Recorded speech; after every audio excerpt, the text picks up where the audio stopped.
I'm Haley Wilson. I'm a registered dietitian here at Fred Hutch Cancer Center. Hi, I'm Courtney Bush. I'm a physical therapist here at Fred Hutch Cancer Center. Hi, I'm Laura Martinell, and I'm a dietitian at Fred Hutch Northwest and the Proton Center. First step if you're having excessive pain is to make sure your team is on board with you and that your oncologist is aware of whether pain is a limiting factor, making sure that the correct management system is in place. And then we help a lot in a physical therapy assessment with figuring out what's tolerable and making sure that we find exercises and activities that help with mobility but don't increase pain. And I have a lot of patients who they're afraid of running on a treadmill and coming to PT in pain, that PT would make their pain worse. And oftentimes our PT intervention is what doesn't hurt. And we're actually using our time just to figure out what's going to feel relieving. And our goal often is to have someone leave our session in less pain than they showed up with. So hopefully when someone comes into PT who's in a lot of pain, we can actually help relieve their pain and then help them with strategies for how to deal with their day-to-day lives with that pain and helping it get better over time. I think when it comes to a patient who's maybe not hungry because of their treatment and their caregivers are struggling to figure out what to cook for them, I think having foods on hand that don't require a lot of cooking or things that you can just kind of snack on. I tell patients to kind of graze throughout the day, taking a few bites here and there, and you don't have to focus on like a full meal if you're not feeling well through treatment. You can just have smaller, more frequent meals throughout the day and still get in enough nutrition that way. And I think if you feel comfortable, it can be really helpful to just present food to the person that you're caring for.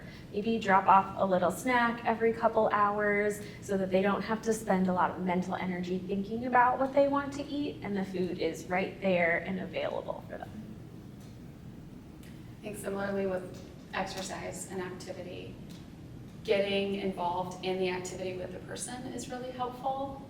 It's always funny when patients come to PT, often a caregiver is with them, a family member or a friend, and many times while we're going through exercises, the whole room is ankle pumping, the whole room is moving their arms. Like when the caregiver's getting invested, it's a partnership, and then they have someone to be moving with, and that's incentivizing, that's helpful to get the patient moving if the caregivers and the family are, I'm going to take a 5-minute walk around the block, would you like to come with me?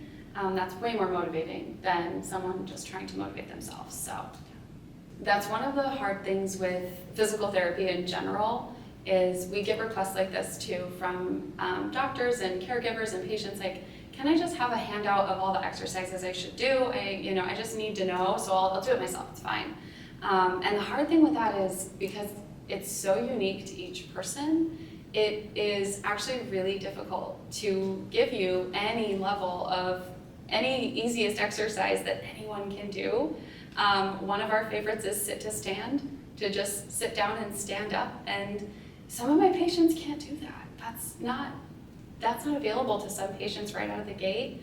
And so I think that's one of the myths, actually, and I think you guys deal with that too, that patients say, well, can you just give me the list? Like, don't you have a printout of all the things I should be doing? And that's why it's so important to come in and have that detailed assessment and have someone who's actually on your team that learns your chart and gets to know what's going on with you and gets to help you specifically. Because one person might really thrive on a certain set of exercises, but some of those exercises might actually be a little bit dangerous for another person who might have something going on in their joints or their bones or any kind of risks that we need to be mindful of.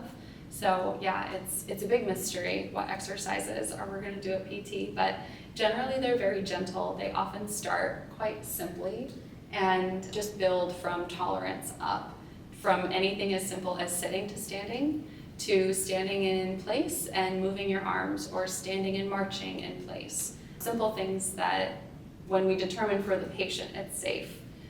But they're generally pretty simple to begin with. I've had patients say that they can't come to PT because they just got a port and they're not allowed to sweat. And I try to say, don't worry about that. We're not going to get sweaty at our kind of PT. Not today. Not today. We'll start a little slower than that. You don't have to worry about working quite that hard on day one. I recently had a patient come to me who has been on treatment for a number of years now. and has had the same fatigue struggle all these years, that during chemo week, they are pretty much bedridden. Outside of chemo week, quite active, taking exercise classes, enjoying hiking, doing lots of things with family, but feeling so profoundly bad during the chemo week that they aren't moving really at all. And that is one of the people in my mind that said, family brings me meals in bed, and I maybe eat once a day on my worst day of my chemo week.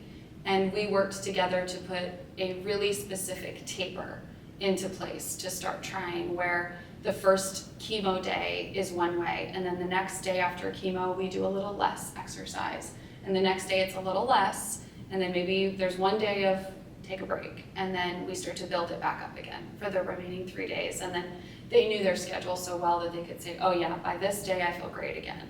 I said, okay, good, then by that day we're back on the bike, right? We're getting back into the full exercise routine.